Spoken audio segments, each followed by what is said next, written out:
मित्रांनो, शालिनी भक्तिसागरमध्ये तुमचे मनपूर्वक स्वागत आहे। तर मित्रांनो, आपण मागच्या व्हिडिओमध्ये खूप काही शिव महात्म्याचे खूप काही ऐकल्या गोष्टी, तर तुम्हाला खूप काही समजलं असेल की आपण विद्वेश्वर संहिता पहिली संहिता होती, त्यात आपण शिवाचे पूजन कसे करावे, पार्थिव शिवलिंग कशी स्थापना करावी, शिवाचे नैवेद्य, शिवाचे बिल्वपत्र, शिवाचे रुद्राक्ष, बिल्वपत्राचे महात्म्य आणि खूप काही, किती शिवलिंगांची पूजा करावी किंवा कोणत्या मंत्राचा जाप करावा, किती शिवलिंग किती बनवायची कोणत्या इच्छेसाठी, असं काही खूप काही आपण मागच्या व्हिडिओमध्ये ऐकलं। तर मित्रांनो, आज आपण ही नवीन दुसरी संहिता सुरू होणार आहे, आपली रुद्र संहिता।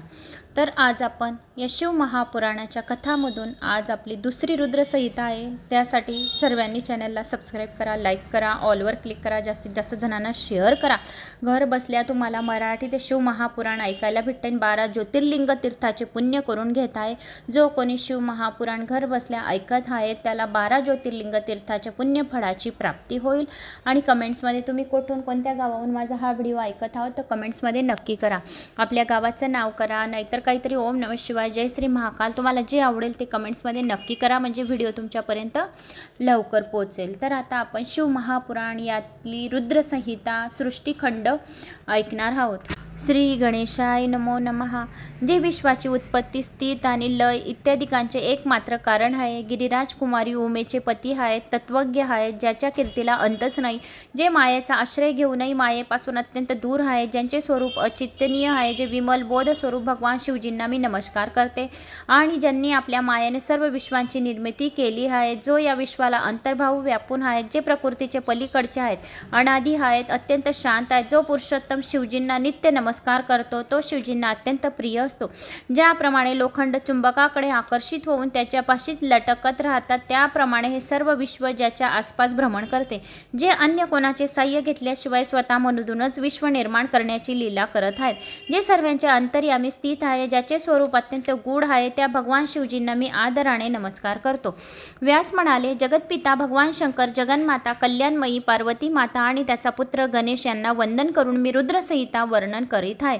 एकदा नैमिषारण्यात निवास करणारे शौनिकादी सर्व मुनी सुतांना म्हणाले, हे महाज्ञानी व्यास शिष्य, आम्ही असून तिच्या श्रवणाने भगवान शिवजीचे आपल्या भक्तांवर किती प्रेम आणि वात्सल्य आहे हे स्पष्ट प्रकट होते। हे मुने, व्यासांच्या कृपा प्रसादाने तुम्ही महाज्ञानी, सर्वज्ञ व कृतकृत्य झालेले आहात। तुमच्या मुखाने प्रकट होणारी अमृतमयी दिव्यवाणी कितीही श्रवण केली तरी आमचे समाधान होत नाही। आम्ही तुमच्याकडून बरेच काही जाणून घेऊ इच्छितो। हे प्राज्ञ, आम्ही कितीही विचार केला तरी शिवतत्वाचे आकलन होत नाही, म्हणून कृपा करून भगवान शिवजीच्या परमश्रेष्ठ रूप कसे आहे ते सांगा। शिवजी आणि पार्वतीचे दिव्य चरित्रही सांगा। निर्गुण महेश्वर सगुण रूप कसे धारण करत आहे, सृष्टीच्या आरंभी त्या कोणत्या स्वरूपात स्थित होते, सृष्टीच्या मध्य काळामध्ये ते कशा प्रकारे क्रीडा करत होते आणि सृष्टीकल्पाच्या अंतकाळी त्या कोणत्या स्थितीस प्राप्त होत आहे। सर्व लोकांचे कल्याण करणारे शंकर कसे प्रसन्न होतात, प्रसन्न झाल्यावर ते आपल्या भक्तांना व इतरांना कोणती फळ प्राप्त करून देतात, याविषयी सांगण्याची संपूर्ण कृपा करावी, महात्म्य आम्हाला सांगावे। भगवान शिव शीघ्र कसे लवकर प्रसन्न होतात, साक्षात करुणा मूर्ती कशी आहे, अत्यंत दयाळू कशा प्रकारे होतात, हे आम्हाला सर्व सांगण्याचे करावे।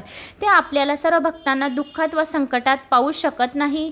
या ब्रह्मा, विष्णू आणि महेश त्रिदेव त्यांच्या शरीरातून उत्पन्न झालेले आहेत असे आम्ही ऐकले आहे, म्हणून कृपा करून आम्हाला भगवान शिवजीचे प्राकट्याची कथा आणि विशेष चरित्र, पार्वती मातेचे आविर्भाव, शिव उमा विवाह यांचे गृहस्थ धर्म आणि लीला त्यांच्याविषयी विस्ताराने सांगा। तेव्हा सूत म्हणाले, ऋषीजनो, तुम्ही फार चांगली आणि माहिती विचारली आहे। शिवकथेविषयी तुमच्या मनात असलेली जिज्ञासा, आंतरिक निष्ठा पाहून मी अत्यंत प्रसन्न झालाय। भगवान शिवजीच्या गुणानुवाद सात्विक, राजसी आणि तामसी अशा 3 प्रकृतीच्या पुरुषांना आनंद देणार आहे। शिवकथा ही श्रोत्याला, वक्त्याला आणि तिच्याविषयी जिज्ञासाने प्रश्न विचारण्याला पवित्र करणारी आहे। भवरूपी भवव्याधीवरील दिव्य औषधी आहे। ही मनाला प्रसन्न करणारी, कानांना प्रिय वाटणारी आणि हिच्याविषयी आत्मीयता दिव्य औषधी आहे। ही मनुष्याला प्रसन्न करणारी आणि कानांना तृप्त करणारी आहे, सर्व मनोरथ सिद्धीस नेणारी आहे। म्हणून तृष्णारहित महात्मा पुरुष शिव प्रभूच्या गुणांचे अखंड चिंतन करतात आणि त्यांच्या लीला आस्थेने श्रवण करतात। हे ब्राह्मण, तुम्ही मला जे प्रश्न विचारले तसेच काही प्रश्न महर्षी नारदांनी पूर्वी आपल्या पित्याला विचारले होते, तेव्हा पुत्रांची जिज्ञासा जाणून प्रसन्न प्रसन्न झालेल्या ब्रह्मदेवांनी त्यांना अत्यंत अद्भुत असे शिवचरित्र ऐकवले होते. तुमचे मनोगत जाणून तेच चरित्र मी यथामती वर्णन करणार आहे, ते आदरपूर्वक श्रवण करा. तेव्हा सूत सांगू लागले, नारदाची तपस्या कशी केली. ऋषीजन व एकदा मुनी शिरोमणी नारदांनी तपस्या करण्याचे ठरवले. त्यासाठी सुयोग्य साधनांचा शोध घेत ते हिमालयावर गेले. तेथे एक सुंदर गुहा होती. तिच्या शेजारी वाहणारी देव नदी, गंगा आणि वृक्षवेलींनी प्रफुल्लित असा परिसर पाहून त्यांना फार आनंद झाला. आपल्या तपश्चर्येसाठी उपयुक्त आश्रमस्थान आहे असा विचार करून ते गुहेत प्रवेशले.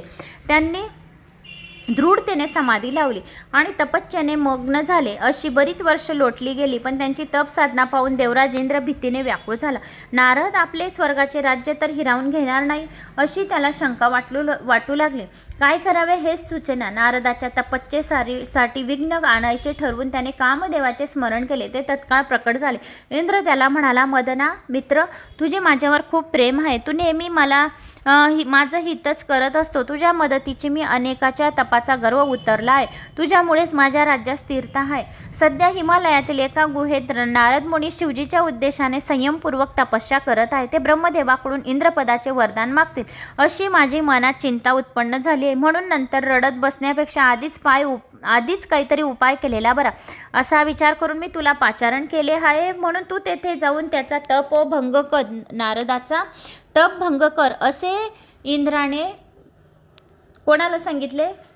असे इंद्राने कामदेवाला सांगितले. महेंद्राच्या आज्ञेनुसार कामदेव वसंत ऋतूला बरोबर घेऊन मोठ्या गर्वाने हिमालयात गेला. त्याने नारदाच्या तपस्येसाठी ठिकाणी आपली सर्व कला प्रकट केली. वसंतानेही अनेक प्रयत्न केले, आपला प्रभाव दाखवण्यास सुरुवात केली, परंतु नारदाच्या मनात कोणताही विकार उत्पन्न झाला नाही. त्या दोघांनी हात टेकले आणि त्याचा गर्व नाहीसा झाला. हे असे का घडले तेही ऐका. प्राचीन काळी त्या स्थानी भगवान शिवजींनी उत्तम तपस्या केली होती. कामदेवाने त्यांना तपभ्रष्ट करण्याचा प्रयत्न केला, तेव्हा त्यांनी त्याला जाळून टाकले. पतिवीर्याने व्याकुळ झालेल्या रतीने कामदेवाला जिवंत करण्यासाठी देवांची प्रार्थना केली. त्यांनी भगवान शंकराकडून याचना केली. तेव्हा ते म्हणाले, सूरश्रेष्ठांनो, काही कालावधीनंतर कामदेव पुन्हा जिवंत होईल, परंतु या स्थानावर आणि येथून चोफेर दृष्टी फिरवल्यावर जेवढा भूभाग दिसतो तेवढा परिसरावर त्याच्या मायेचा काहीच प्रभाव पडणार नाही. तेव्हापासून या जागी कामदेवाचा प्रभाव चालणार नाही. नारदाचा तपोभंग करण्यात त्याला अपयश आले. त्यामागे हेच मुख्य कारण की तो निराशाने स्वर्गलोकी गेला. त्याने इंद्राला सर्व वर्तमान सांगितले आणि वसंताला बरोबर घेऊन स्वस्थानी परतला. नारदाच्या तपश्चर्येविषयी ऐकून इंद्राला खूप मोठे आश्चर्य वाटले. त्याने त्याची मनोमन प्रशंसा केली. भगवान शिवजीच्या शापामुळे कामदेवाचा त्याच्यावर प्रभाव पडला नाही ही गोष्ट त्याच्या लक्षात आली नाही. शिवप्रभूच्या कृपेने नारदाने तेथे प्रदीर्घ काळ तपस्या केली. तप पूर्ण झाल्यावर आपण कामदेवाला जिंकले. त्यांना गर्व झाला. शिवमायेने मोहित झाल्यामुळे कामदेव पराजित होण्यामागे भगवान शंकराचा प्रभावच कारणीभूत आहे ही वस्तुस्थिती त्याच्या लक्षात आली नाही. ते त्वरेने कैलासावर गेले. शिवजींना नमस्कार करून त्यांना तपस्याचा आणि कामदेवावर मिळवलेल्या विजयाचा सर्व वृत्तांत सांगितला. ते ऐकून रुद्रदेव मनोमन हसले. ते नारदांना म्हणाले, मुनिवर्य, तुम्ही खरोखरच धन्य आहात. तुमच्यासारखा विद्वान महात्मा या ब्रह्मांडात शोधूनही सापडणार नाही. कामदेवावर विजय मिळवणे हे काही सामान्य गोष्ट नाही, परंतु या गोष्टीची वाच्यता कुठे करू नका. विशेषतः विष्णू समोर याबद्दल अवक्षर काढू नका. ही एक विशेष सिद्धी आहे जी फक्त तुम्हालाच प्राप्त झालेली आहे. हिच्याविषयी गुप्तता राखणेच योग्य आहे असे मला वाटते असे शिवाने नारदाला सांगितले. तुम्ही विष्णू भक्त आहात आणि मलाही विशेष प्रिय आहात, म्हणून मी तुमच्या भल्यासाठीचे सर्व सांगत आहे. नारदांनी शिवजीचे म्हणणे ऐकले. त्याच्याच मायेने मोहित झालेल्या त्याच्या सूचनेनुसार त्याने सोयीस्कर दुर्लक्ष केले. मग ते ब्रह्मलोकी गेले व ब्रह्मदेवांना नमस्कार केला व म्हणाले, तात, मी आपल्या तपोबलाने कामदेवाला जिंकले आहे. हे ऐकून त्यांनीही मोठे आश्चर्य वाटले. आपल्या पुत्राला अभिमानाने ग्रासले आहे हे त्याच्या तत्काळ लक्षात आले. शिवचरणाचे स्मरण करून ते म्हणाले, नारदा, तुझी तपस्या पूर्ण झाली ही आनंदाची गोष्ट आहे, पण मदनावर विजय मिळवल्याची वार्ता तू कोणालाही सांगू नकोस. पण नारदाने त्याचेही मन ऐकले नाही. तो त्वरेने विष्णुलोकी गेला. विष्णूंनी त्यांना उत्पादन दिले. पुढे जाऊन हृदयाशी धरले. प्रारंभिक आदर तिथी सत्कार केला. झाल्यावर म्हणाले, मुनिराज, तुमच्या आगमनाने मी पवित्र झालो आहे. येथे कसे येणे केले? नारदांनी त्यांना आपल्या तपश्चर्याची सर्व वृत्तांत सांगितला. अभिमानाने सांगितला. तेव्हा ही सर्व शिवजींची माया आहे असे विष्णूंच्या लक्षात आले. ते नारदांना म्हणाले, हे मुनिश्रेष्ठ, तुम्ही खरोखर धन्य हा तपश्चर्याचे भांडार हा. ज्याच्या मनात भक्ती, ज्ञान आणि वैराग्य नसते त्यांनाच काम, मोहादी विकार दुःख देतात. तुमच्याबद्दल किती प्रशंसागार काढावे. तुम्ही जन्मापासून निर्विकार आणि शुद्ध बुद्धीचे आहात. नैष्टिक ब्रह्मचारी आहात. तुमच्या पुढे त्या कामदेवाचा काय पाड पडणार लागणार. श्रीहरींनी केलेली स्तुती ऐकून नारद मनोमन दुखावले. ते म्हणाले, भगवान, हे सर्व तुमच्या कृपेनेच झाले आहे. तुमचे आशीर्वाद पाठीशी असताना तो कामदेव मला काय त्रास देणार. तुमच्यामुळे मी सर्वत्र निर्भयाने वावरतो. त्यांनी श्रीहरींना नमस्कार केला आणि स्वइच्छेने संचारार्थ निघून गेले. नारद मोहित झाले.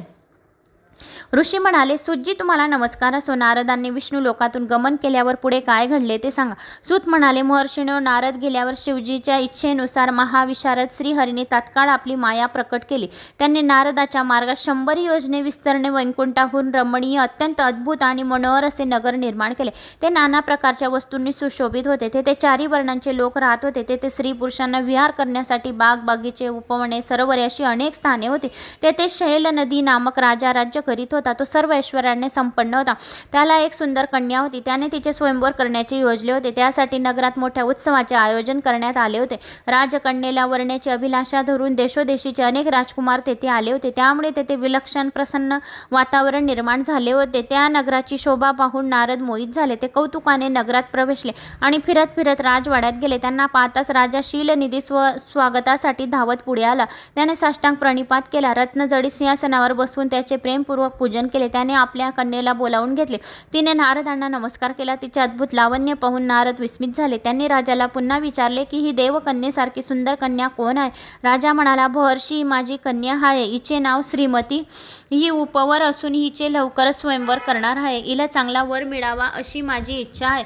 तरी कृपा करून हिचे भाग्य कसे आहे, हिला कशा प्रकारची पती प्राप्त होईल ते सांगा. राजकन्येचे रूप पाहून, लावण्य पाहून नारद मनोमन कामविवळ झाले. त्याच्या मनात तिच्या प्राप्तीची दुर्भम्य इच्छा उत्पन्न झाली, पण त्याने आपले मनोगत उघड करता येईना. ते म्हणाले, राजा, ही तुझी कन्या सर्व शुभ लक्षणांनी युक्त आहे. महाभाग्यवान आहे. हिचा भावी पती सर्व देवांमध्ये श्रेष्ठ आहे.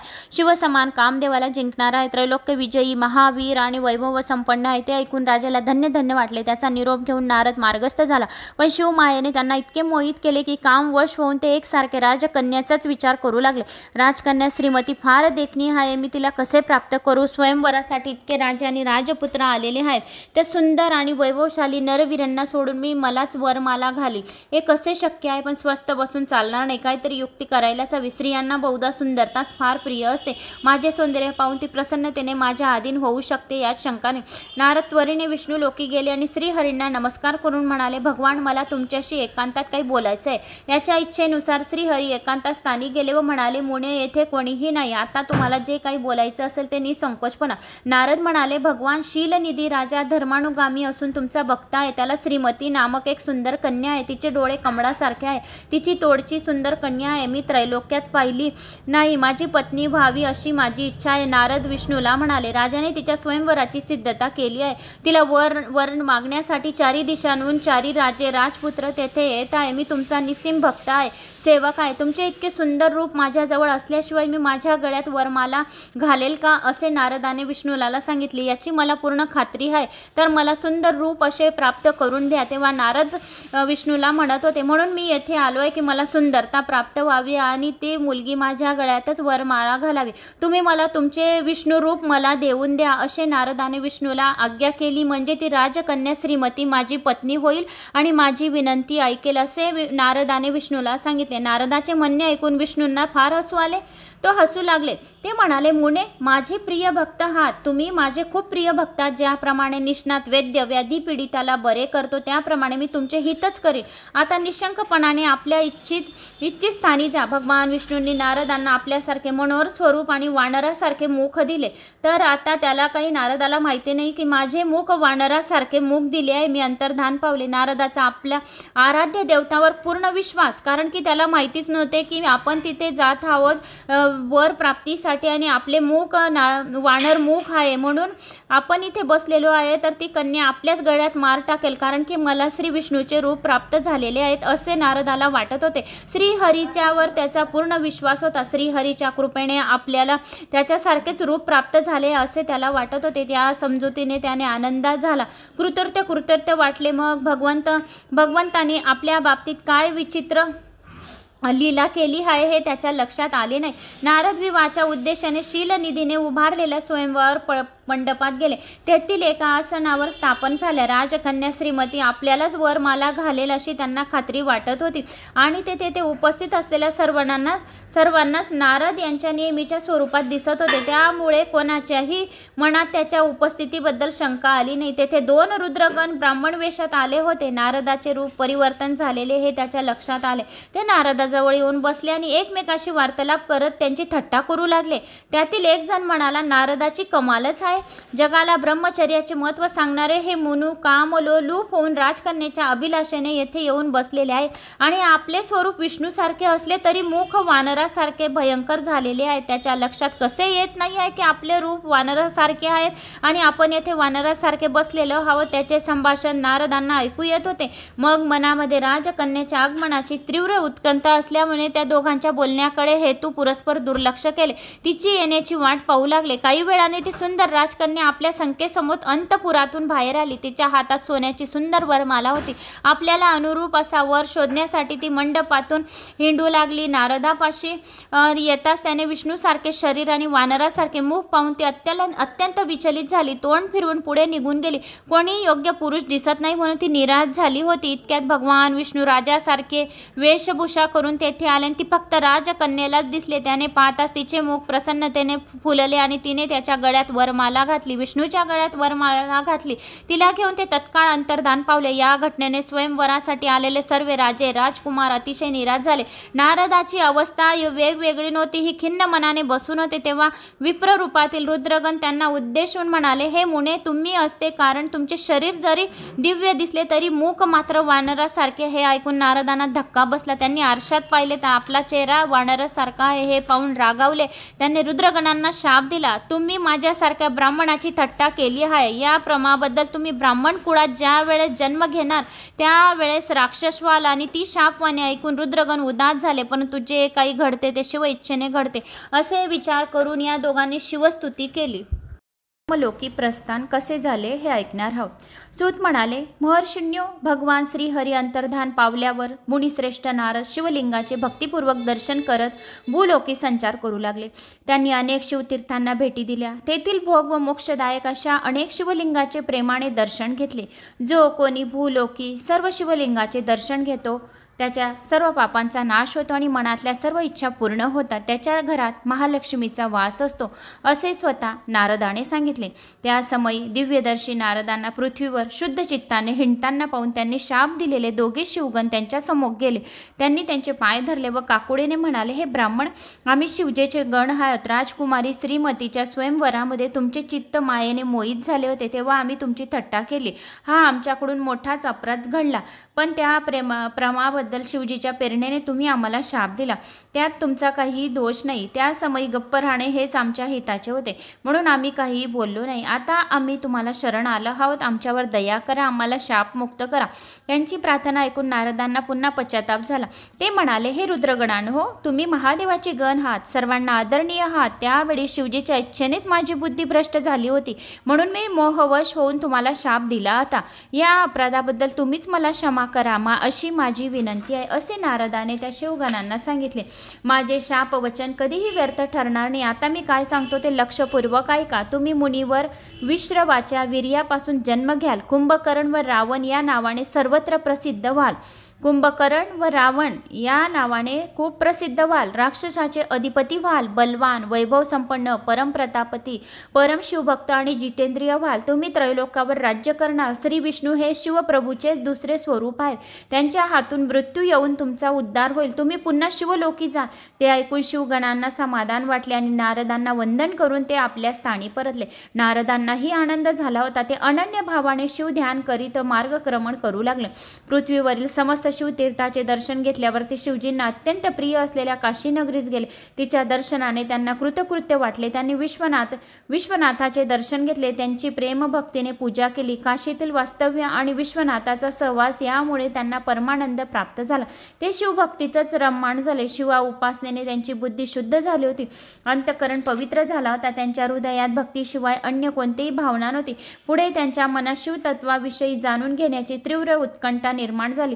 त्यांना त्यांना काशीचा आणि विश्वनाथाचा वियोग सहन होणार नव्हता, परंतु तरीही विष्णू आज्ञेला अनुसरून त्यांनी ब्रह्मलोकी प्रस्थान केले. नारदांनी ब्रह्माजींना अत्यंत आदराने नमस्कार केला व म्हणाले, तात तुम्ही जगाचे पितामह आहात, परब्रह्म परमात्म्याचे स्वरूप यथार्थ जाणतात. तुमच्या कृपेने मी विष्णूचे महात्म्य जाणले. भक्तिपूर्वक ज्ञान मार्ग, दान मार्ग, दुस्तर, तपोमार्ग आणि तीर्थमार्ग यांचे ज्ञानही आत्मसात केले, परंतु मला शिवतत्वाविषयी काहीच माहिती नाही. मी त्यांच्या पूजेचा विधीही जाणत नाही. मी त्यांच्याविषयी सर्व काही जाणू इच्छितो. त्यांचे विविध चरित्रे, त्यांचे स्वरूप, त्यांचे प्राकट्य, त्यांचे प्रमाणे निर्गुण असूनही ते कसे सगुण झाले, सृष्टीच्या आरंभी व अंती कोणत्या स्वरूपात असतात, ते सृष्टीमध्ये कशी क्रीडा करतात आणि फल देतात, त्यांच्या उमेशी कसा विवाह झाला, तसेच कार्तिकेच्या जन्माची हकीकत, या अशा इतर अनेक गोष्टी जाणून घेण्यास मी अत्यंत उत्सुक आहे. भगवान शिव कसे प्रसन्न होतात, प्रसन्न झाल्यावर कोणतीही वरदाने देतात, हे मला ऐकायचे आहे. या गोष्टीविषयी मी पूर्वी ऐकले नाही, पण त्या माहितीने माझ्या मनाचे खऱ्या अर्थाने समाधानच झाले नाही. म्हणून मी तुम्हाला शरण आलाय. कृपा करून मला शिवजीच्या सर्व काही वृत्तांत सांगा. शिवजीच्या गोष्ट सांगा, शिवतत्वाचे स्वरूप सांगा, विष्णूची उत्पत्ती सांगा, शिवशंभू कसे प्रकट झाले, कोणत्या नावांनी ओळखले जातात, त्यांच्या मस्तकावर गंगा, माथेवर चंद्र का धारण आहे, त्यांची 5 मुखे का आहे, 3 नेत्र का आहे, ते संपूर्ण माहिती मला शिवतत्वाची जाणून घेण्याची इच्छा आहे. आणि जो कोणी संपूर्ण ही माहिती जाणून घेतो त्याला अतिशय ज्ञानची प्राप्ती होते, सद्बुद्धी होते, हुशार होतात, त्यांचा मान प्रतिष्ठा वाढतो, त्यांच्या घरातले लोकांचा सुद्धा मान प्रतिष्ठा वाढतो आणि त्यांचे दुःख आणि दारिद्र्य आणि सर्व कष्ट लगेच तत्पर्य नष्ट होतात, असे शिवशंभूंनी सांगितले. अशी प्रार्थना केली. मग त्यांनी शिववृत्तांत सांगण्याचा सुरुवात केली. आता शिवतत्वाचे स्वरूप, उत्पत्ती, विष्णूंची उत्पत्ती कशी झाली हे ते सांगायला सुरुवात केली. तेव्हा ब्रह्मदेव म्हणाले, नारदा, तू खरोखरच बुद्धिमान हास, नेहमी जगाच्या कल्याणाचाच विचार करत असतो. तू फार चांगले विचारलेस, म्हणून जे ऐकल्याने लोकांचे सर्व पापांचा क्षय होईल, त्यांच्या सर्व इच्छा पूर्ण होतील, असे तू प्रश्न नारदा मला केला आहे. त्या अनामय शिवतत्वाविषयी सांगतो. आता शिवतत्व काय आहे ते संपूर्ण तुला माहिती देतो. शिवजीच्या परम अद्भुत स्वरूपाविषयी विष्णूंना जितकी माहिती आहे तेवढी मला नाही, तथापि मला जे काही माहीत आहे ते तुला सांगतो. शिवतत्वाचे स्वरूप अतिशय उत्कृष्ट आणि अद्भुत आहे. महाप्रलयानंतर चराचर विश्व नष्ट झाले आहे. सूर्य, चंद्र, तारे, ग्रह, नक्षत्र आणि पंचमहाभूते, तसेच शब्द, स्पर्श, गंध, रूप, रस हे पंचविषय या सर्व गोष्टी लुप्त झाल्या. दिशाचेच भान राहिलेले नाही. सर्वत्र अनंत अंधार पसरला. त्या समयी फक्त सतस्वरूप ब्रह्मच अस्तित्वात होते. आत्मसाधना करणारे योगीजन त्या सतस्वस्थ ब्रह्माचे चिंतन करतात. त्याला आपल्या हृदयात पाहतात. ते सत्वत्व मनाचा विषय नाही, वाणीचाही विषय नाही. त्याला नाम नाही, रूप नाही, रंग नाही, गंधही नाही, स्थूल नाही, कुशही नाही, ते ह्रस्व नाही, दीर्घही नाही, ते लहान नाही, मोठे नाही, त्यांची वृद्धी होत नाही, ह्रास होत नाही. ते एकमेव अखंड सत्य स्वरूप, ज्ञान स्वरूप, अनंत परमानंद, परमज्योती स्वरूप, अप्रमेय, अव्यय, अविनाशी, आधाररहित, निर्विकार, निराकार, निर्गुण, सर्वव्यापी, सर्वांचे अधिकार, निर्कल्प, निरारंभ, मायारहित, उपद्रवरहित, अनादि, आदि, मादी, माया प्रभारहित, चिन्मय आहे. अशा प्रकारे त्यांचे सत्व स्वरूपाविषयी शब्दांच्या माध्यमातून किती पण मी वर्णन केले तरीही मला वर्णन करताना त्यांचा जरासा पण हे वाटत नाही. कितीही वर्णन केले तरी पण त्यांचे कमीच आहे.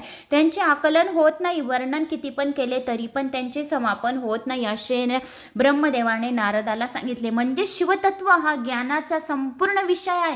जो कोणी जेवढे नावं मी तुला सांगितलं ते तेवढं श्रवण पण करून घेईल तरी त्यांच्याजवळ ज्ञानाचा भंडारच्या भंडार राहील आणि कधीच तो भंडार संपणार नाही, अक्षय राहील, कायमस्वरूपी राहील, असे ब्रह्मदेवाने नारदाला सांगितले.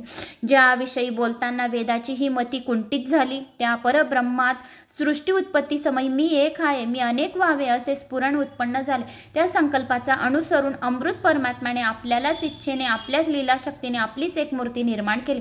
ती मूर्ती सर्व गुणांनी, सर्व प्रकारच्या ऐश्वर्याने, सर्व प्रकारच्या ज्ञानाने संपन्न होती. ती शुभ स्वरूपी, शोभमया, सर्व ज्ञामिनी, सर्व कामिनी, सर्वदर्शिनी, सर्व स्वरूपा, सर्वज्ञा, सर्वांना वंदनीय, सर्व देणारी आणि सर्व संस्कृतीत केंद्र होती. अशा प्रकारे आपल्या शुद्ध मूर्तीची निर्मिती करून परब्रह्म अंतर्धान पावले. त्या अमृत परतत्वाचे मूर्त स्वरूप म्हणजे सदाशिव, प्राचीन आणि अर्वाचीन, विद्वान यांनाच ईश्वर असे म्हणतात. त्या समयी एकाएकी राहून स्वच्छेने विहार करणाऱ्या सदाशिवाने आपल्या शरीरावर आपल्यासारखे स्वरूप असलेली एक शक्ती निर्माण केली. त्या परशक्तीलाच प्रधान प्रकृती गुणवती माया असे संबोधले जाते. ती विकाररहित असून बुद्धितत्वाची जननी आहे. तिला शक्ती, अंबिका, सर्वेश्वरी, प्रकृती, नित्या, त्रिवेद जननी आणि विश्वाचे मूल कारण आदी कारण असेही म्हणतात. ती अंबिका शुभ लक्षणांनी संपन्न आहे. तिला 8 भुजा आहेत. तिचे मुखकमळ अत्यंत तेजस्वी आहे. तिने आपल्या अंगावर विविध प्रकारची सुंदर आभूषणे धारण केली आहेत. तिच्या हातात अनेक प्रकारची अस्त्रे व शस्त्रे आहेत. तिचे डोळे कमळासारखे आहेत. ती सतत कार्यरत असते. ती एकाएकी असली तरी संयोगवश अनेक होते. सदाशिवांना परमपुरुष, ईश्वर, शिव, शंभू, महादेव किंवा महेश्वर अशा अनेक नावांनी ओळखतात. त्यांनी आपल्या मस्तकावर गंगा आणि माथ्यावर चंद्र धारण केले आहे. त्यांना 5 मुखे आहेत. त्या प्रत्येक मुखाला 3-3 नेत्र आहेत. त्यांचे चित्त नेहमी प्रसन्न असतं. त्यांना 10 भुजा आहेत. ते त्रिशूळ धारण करतात. त्यांची अंककांती कर्पुरा समान आहे. गोर वर्ण आहे. आपल्या शरीरावर नेहमी भस्माचे लेपन करतात आणि त्यांच्या कालरूपिणी शक्तीचा म्हणजेच अंबिकेच्या साह्याने शिवलोक नामक क्षेत्र निर्माण करतात. परम पावन स्थान काशी क्षेत्र हे सर्वात परम पावन स्थान आहे. जे कोणी काशी क्षेत्र निसतं या विख्यात या नावाची काशीपुरीची निस्ती स्तुती या मनात पण म्हटलं की मला काशी जावं लागेल, काशीला जायचं आहे, तरीसुद्धा त्याला काशी क्षेत्राचे पुण्यफळाची प्राप्ती होईल. एवढं काशी क्षेत्र पुण्यमयी क्षेत्र आहे. परमानंद स्वरूपिणी मोक्षदायिनी आहे. परमनिर्वाण देणारे शिव आपल्या परम आनंद देणाऱ्या प्रियतम शक्तीसहित तेथे नित्य निवास करतात. काशी क्षेत्रामध्ये शिव, शक्ती, उमा, महेश्वर, शंकर, पार्वती, संपूर्ण देवी देवता, 33 कोटी देवी देवता काशीमध्ये विराजमान होतात. शिव आणि शिवा यांच्या प्रलय काळी सुद्धा त्या स्थान सोडले नाही. प्रलय काळ आला त्यावेळी सुद्धा शिवाने ते स्थान काशी सोडले नाही. म्हणून विद्वान लोक या स्थानाला अविमुक्त क्षेत्र असे म्हणतात. असं हे पुण्यमयी क्षेत्र आहे. शिवजींनी या क्षेत्री आनंद नामक वन निर्माण केले होते. याला आनंद वन असेही म्हणतात. एके दिवशी शिव आणि शक्ती अंबिका आनंदवनात विहार करत होते. त्यावेळी त्यांच्या मनात एक पुरुष उत्पन्न करावा, त्यांच्यावर सृष्टी संचालनाचे सर्व कार्य सोपावे आणि निर्वाण शांती धारण करावा, काशीतच वास्तव्य करावे असा विचार त्यांनी केला. तेव्हा त्यांनी आपल्या डावीकडील डाव्या अंगास अमृत लावले. डाव्या अवयवास अमृत लावले.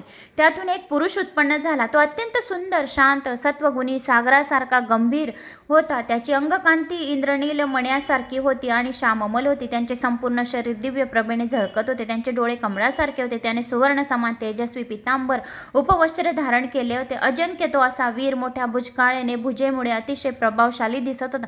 त्या पुरुषाने शिवजींना नमस्कार केला व म्हणाला, स्वामी मला नाव द्या, मी कोणते कार्य करावे, मी कोण आहे. हे ऐकून शिव गंभीर वाणीने म्हणाले, वत्सा, व्यापक असल्यामुळे तू विष्णू म्हणून विख्यात होशील. तुझी इतरही अनेक नावे असतील. ती भक्तांना सुख देतील, सर्व इच्छा पूर्ण करतील आणि तू तेथेच राहून तपश्चर्या कर, कारण दृढतेने तेथली तपश्चर्या सिद्धीस मिळवून देतील.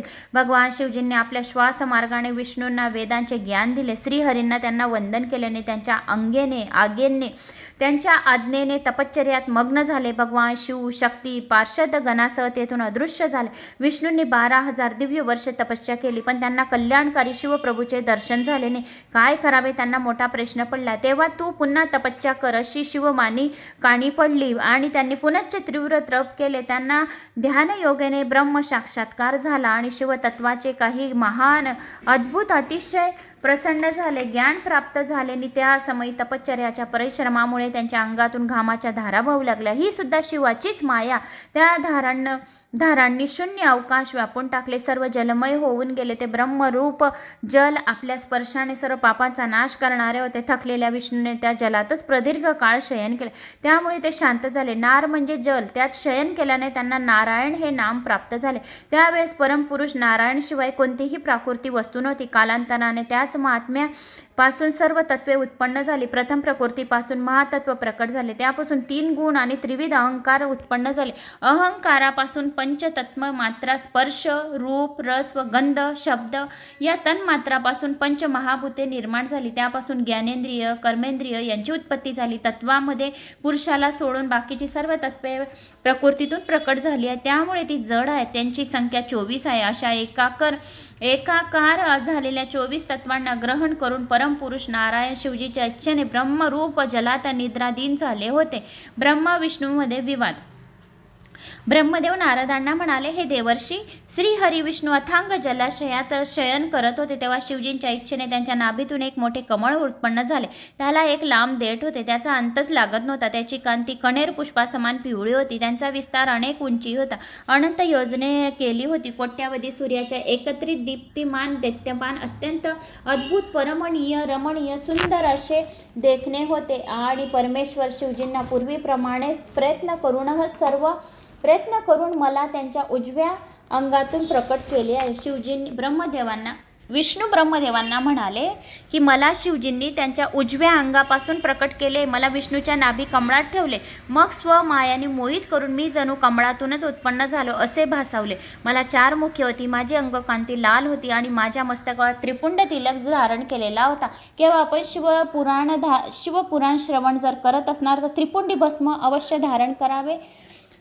शिवमायेने मोहित झाल्यामुळे माझी ज्ञानशक्ती दुर्बळ झाली होती. मला चहूकडे कमळाशिवाय दुसरे काहीच दिसत नव्हते. मी कोण आहे, कुठून आलो आहे, माझे कार्य काय आहे, मी कोणाचा पुत्र आहे, मला कोणी निर्माण केले, या अशा अनेक प्रश्नांनी मी भांबावून गेलो होतो. मग विचार केला, मी कशासाठी एवढा त्रास करून घेतला. ज्याने मला उत्पन्न केले आहे त्याला शोधून काढणे फारसे कठीण नाही.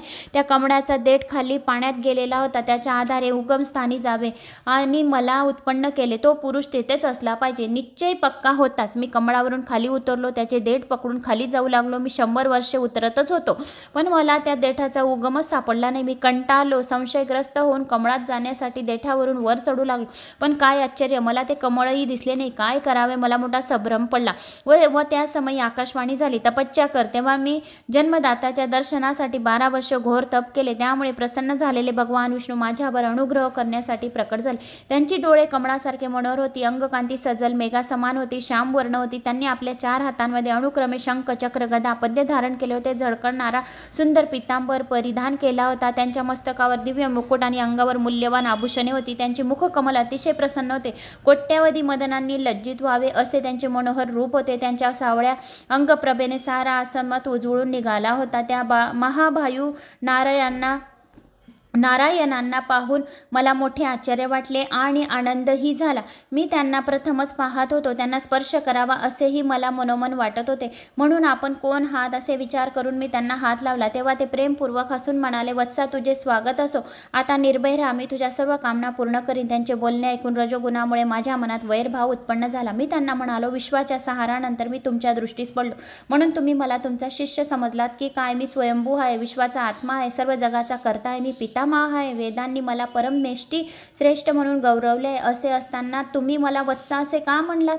तेव्हा विष्णूंनाही राग आला. ते म्हणाले, तू माझ्यापासून उत्पन्न झालास आणि मलाच वत्सा म्हणत आहे. विसरलास का.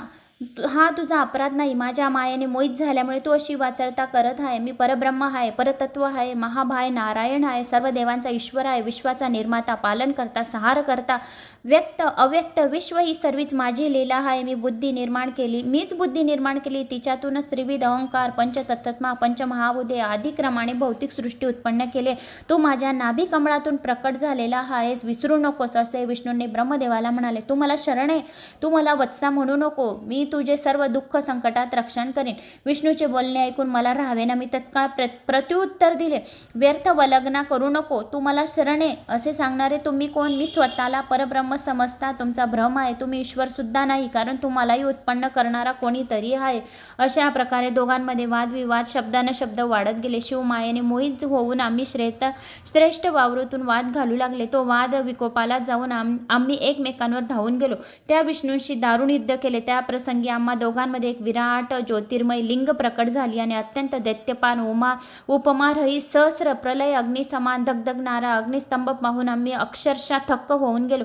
तेव्हा श्रीहरी म्हणाले, विधाता, आपल्या दोघांमध्ये हा तिसरा पदार्थ अचानक कोठून उत्पन्न झाला. या अग्निस्तंभाविषयी जाणून घेतले पाहिजे. तू वराच्या दिशेने जा, मी खालच्या दिशेने जातो. आपल्या याच्या आधी अंत शोधलाच पाहिजे. मग विष्णूने श्वेत वराहाचे रूप घेतले आणि अग्निस्तंभाच्या बाजूने वेगाने खाली गेले. ते श्वेत हंसाचे रूप घेऊन वराच्या पूर्वाच्या दिशेने उड्डाण केले. आम्ही खूप प्रयत्न केला, पण त्या अग्निस्तंभाचा आरंभ व अंत कळलाच नाही. आम्ही थकून भागून पुन्हा त्याच्या स्थानी परतलो. आम्ही त्यांचे मागून पुढून चहूकडून नीट अवलोकन केले. त्यांच्याविषयी काहीच कळून आले नाही. आम्ही त्याला अग्निस्तंभ म्हणत असलो तरी दिव्य प्रकाशमय असे काय आहे, त्याचे नाव काय, कार्य काय, त्याविषयी आम्हाला काहीच माहिती नव्हती.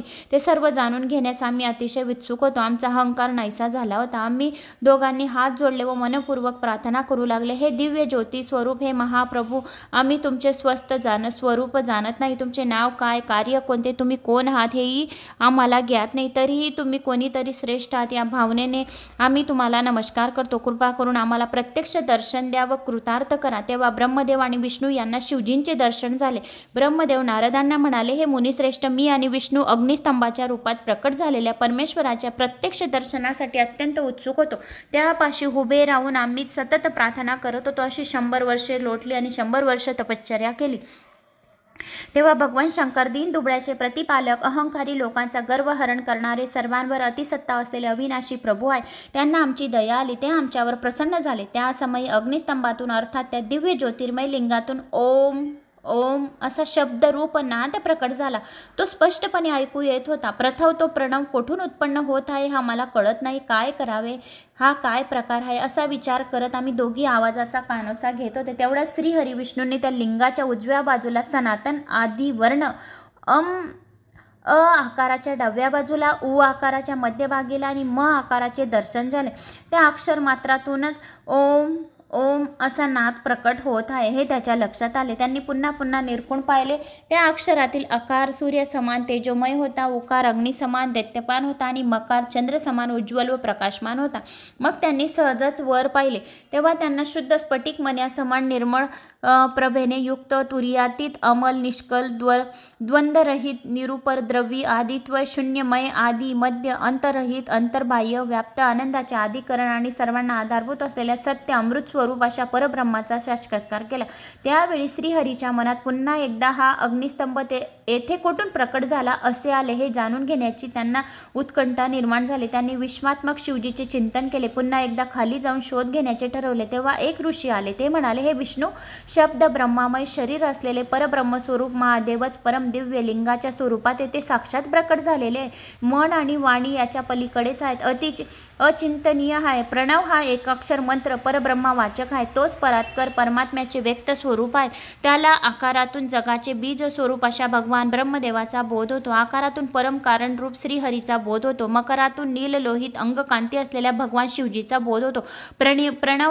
प्रणववालातील आकार सृष्टी करता आहे. उकार मोहात टाकणारा आहे. मकार नित्य अनुग्रह करणारा आहे आणि सर्वव्यापी. शिव हे बीज मात्राचे स्वामी आहेत. तेच प्रकृती आणि पुरुष यांचे अधिपती आहेत. दुसऱ्या शब्दात सांगायचे तर प्रणव रूपाने शिव हे बीज योनीत आहेत. अशा प्रकारे यांच्यामध्ये सर्व समाविष्ट असलेल्या त्यांना नाद म्हटले जाते आणि शिव म्हटले जाते. भगवान शिव आपल्या इच्छेने आपल्या बीजेला अनेक रूपात विभक्त करून स्थित आहेत आणि त्या प्रत्येक भक्तांच्या स्वरूपात सूक्ष्म स्वरूपाने प्रत्येकाच्या घरात राहतात आणि प्रत्येक भक्ताच्या इच्छा पूर्ण करतात.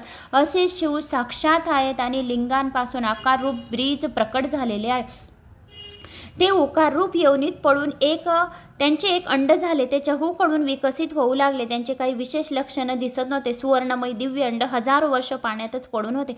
भगवान शिवजींनी आघात करून त्यांची 2 शकले केली. त्यांच्या वरच्या शकलापासून स्वर्गलोक, खालच्या शकलापासून पंचमहाभूतक पृथ्वी निर्माण झाली. अंड्यातून भव, शंकरमधून चतुर्भुज ब्रह्मत्व उत्पन्न झाले. अशा प्रकारे भगवान शिव हे सर्व लोकांच्या स्पष्ट त्रिविध रूपधारी आहेत. उ म या 3 अक्षरांमात्रामध्येच ते अधिष्ठित आहेत. उ म म्हणजेच ओम.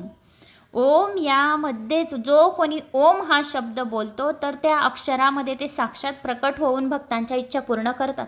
आज सर्व अभिप्राय व्यक्त करण्यासाठी दिव्य ज्योतिर्लिंग स्वरूप सदाशिवाने ओम असा उच्चार केला आहे. ओम नमः शिवाय हा मंत्र सर्व मंत्रांमध्ये मंत्रराज आहेत. यजुर्वेदातील श्रेष्ठ मंत्र हेच सांगतात.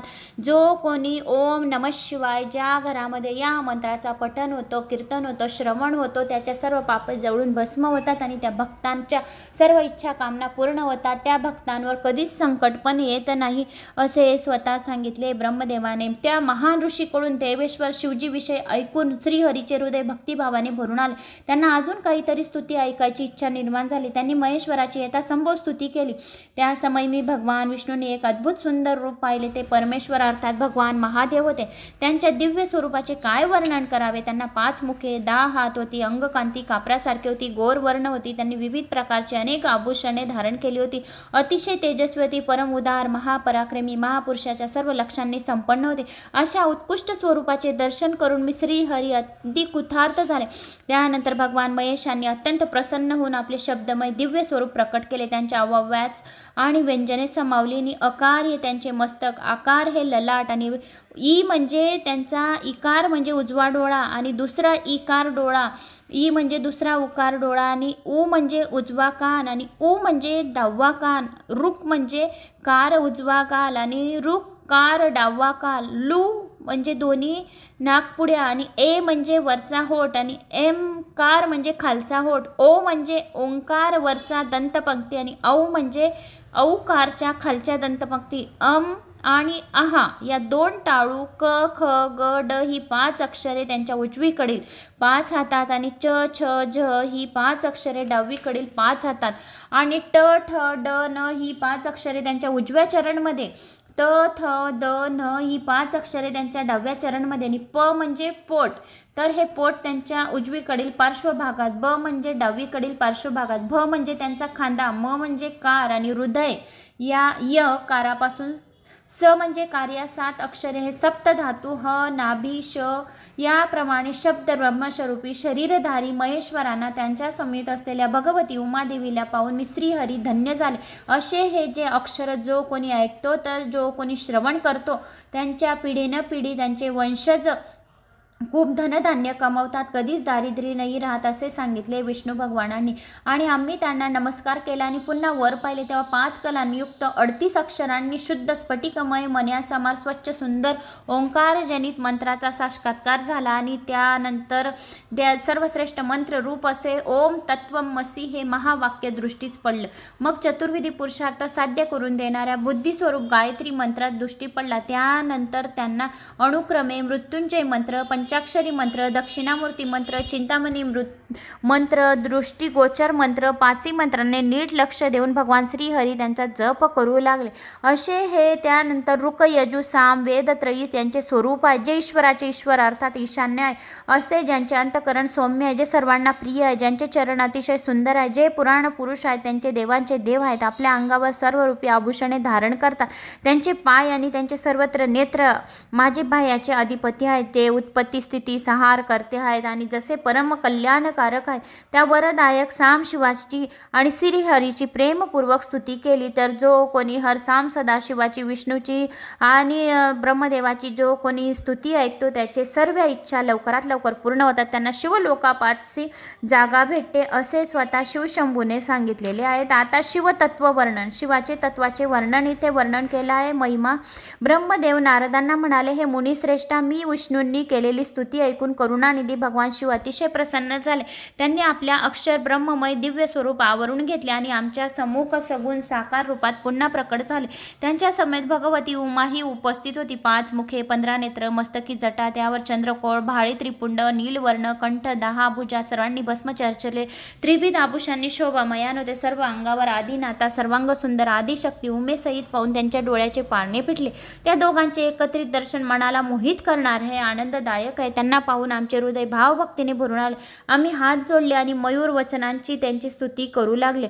त्या स्तवनाने प्रसन्न झालेले भगवान महेश्वरांनी आम्हाला श्वास रूपाने वेदाचा उपदेश केला. त्यानंतर गुह ज्ञान दिले. वेदाचे ज्ञान प्राप्त झाले. आम्ही दोघेही कृतकृत्य झालो. त्यांनी आम्हा वारंवार नमस्कार केला. श्रीहरी म्हणाले, हे महाप्रभू, तुम्ही कशा प्रकारे प्रसन्न होता, तुमचे प्रसन्न कसे करावे, तुमचे ध्यान कसे करावे, आम्ही कोणते कार्य करावे याविषयी जाणून घेण्याची माझ्या मनात तीव्र जिज्ञासा जिज्ञासा उत्पन्न झाली, कृपा करून मार्गदर्शन करा. ते ऐकून भगवान शिव प्रसन्न झाले. ते म्हणाले, हे श्रेष्ठ देवांनो, तुमची भक्ती पाहून मी खरोखर संतुष्ट झालो. आता मी तुम्हाला ज्या स्वरूपात दिसत आहे त्या स्वरूपात माझे प्रयत्नपूर्वक चिंतन करा. माझ्या लिंगाची पूजा करा. लिंग हे माझे स्वरूप आहे. त्यांची पूजा केल्याने मी संतुष्ट होतो आणि सर्व भक्तांच्या इच्छा लवकरात लवकर इच्छा पूर्ण करतो. पूजकाला इच्छित फल देतो. माझ्या लिंगाच्या पूजनाने सर्व दुःख कष्ट नाहीसेच होते. तुम्ही दोघी महाबलवान आहात. माझ्या स्वरूपभूत प्रकृतीतून उत्पन्न झालात. माझ्या उजव्या अंगातून ब्रह्मदेव आणि डाव्या अंगातून विष्णूचे आविर्भाव झालेले आहे. उजव्या अंगातून ब्रह्मदेव निर्माण झाले आणि डाव्या अंगातून विष्णूचे आविर्भाव झालेले आहेत. मी तुमच्यावर अतिशय प्रसन्न झाले. तुमची माझ्यावरील भक्ती सतत वाढो असा तुम्हाला आशीर्वाद देतो. हे ब्रह्मा, तू माझ्या आज्ञेने सृष्टीचे निर्माण कर आणि हे विष्णू, तू चराचर सृष्टीचे पालन कर.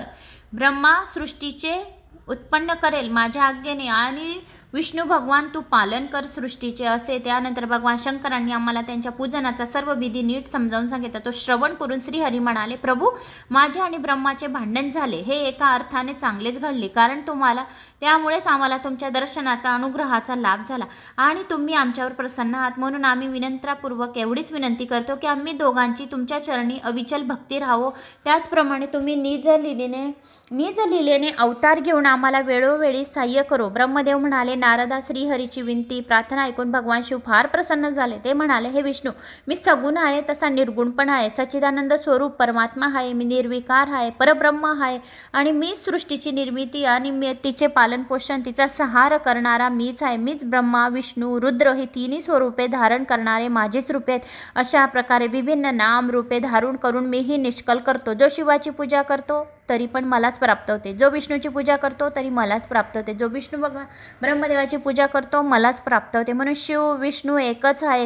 हे भक्तवत्सल्य त्यांच्या सर्व इच्छा करतो, सर्व रूप धारण करून कार्य करतो. अशा प्रकारे विभिन्न नाम रूपे धारण करून मी निष्कल आहे. मी भक्तवत्सल्य आहे, त्यांच्या सर्व इच्छा पूर्ण करतो.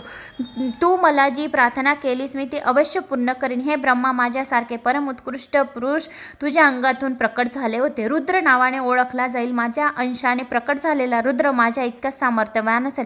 नाव पलीकडे आम्हा दोघात काही भेद असणार नाही. माझ्यासारखी त्यांची पूजा केली जाईल. ज्योतीला पाण्याचा स्पर्श झाला तरी स्पर्श दोष लागत नाही. त्याप्रमाणे मज निर्गुण परमात्म्याला कोणत्याही संयोगाने बंधन प्राप्त होत नाही. रुद्र हे माझेच रूप आहे, त्यांच्यातच माझ्यात भेद करू नये. येथे एकच रूप जगत व्यवहारासाठी विभक्त होणार आहे. ज्याप्रमाणे अलंकार अनेक असली तरी त्यातील सोने एकच असते, त्याप्रमाणे येथे कार्यात भेद दिसत असला तरी कारणात भेद नाही. ही वस्तुस्थिती सर्वांनी चांगल्या प्रकारे लक्षात ठेवली पाहिजे. त्यांनी सर्वत्र शिव स्वरूप पाहिले पाहिजे. माझे रूप सनातन आहे, सर्व रूपांमध्ये सर्वत्र अधिष्ठ आहे. हे जाणणे हेच ज्ञान आहे. ब्रह्मदेव आणि विष्णू यांच्यात भेद करू नये. मी, तू, हा ब्रह्मा, पुढे प्रकट होणारा रुद्र हे सर्व एक रूप आहेत. जो या सर्व विषयी सृष्टीविषयी आणि चराचरातील प्राणी मात्रांविषयी भेदबुद्धी धरेल त्यांना नानाविधी बंधनात पडून नरक यातना भोगेल. असो, हे ब्रह्मा, मी तुला एक गोपनीय गोष्ट सांगतो. मी रुद्र रूपाने तुझ्या भुवयातून प्रकट होईल. त्यानंतरच तू सृष्टीचा निर्माता, विष्णू पालन करता व रुद्र संहार करता होईल. ही जी उमा नावक देवी आहे ती माझी अर्धांगिनी अर्थात परमेश्वरी प्रकृती आहे. तिच्या अंगभूत असलेली एक शक्ती वाघदेवीची रूप धारण करेल. तिची वाघदेवी रूप धारण करेल, अर्धांगिनी होईल आणि मग अर्धांगिनी होईल. दुसरी शक्ती लक्ष्मी रूपेने विष्णूची पत्नी होईल. तिसरी शक्ती काली रूपेने रुद्राची पत्नी होईल. त्या शक्ती कार्यासाठी ज्योती रूपाने प्रकट होईल. अशा प्रकारे मी तुम्हाला देवीच्या शुभ स्वरूप परमाशक्ती सांगितल्या. सृष्टीची निर्मिती करणे, तिचे पालन करणे व तिचा संहार करणे त्यांची क्रमशः कार्य आहे. हे ब्रह्मा, तू माझ्यातच प्रकृतीचा अंश असलेल्या वाघदेवीच्या साह्याने मनाने सृष्टी कार्याचे संचालन करतो.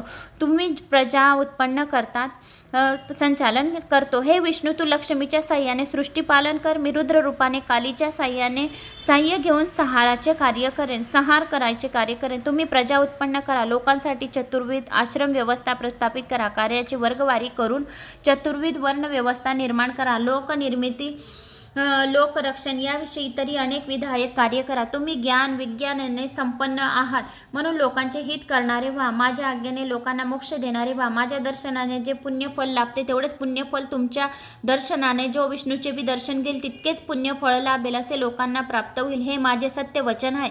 वरदानाप्रमाणे मी तुम्हाला आणखी एक रहस्य सांगतो. विष्णू आणि शिव मी एकच रूप आहेत. माझ्या हृदयात विष्णूचा वास आहे. मी स्वतः विष्णूच्या हृदयात निवास करतो. जो हरिहरामध्ये भेद करणार नाही तोच मला सर्व अधिक प्रिय असेल.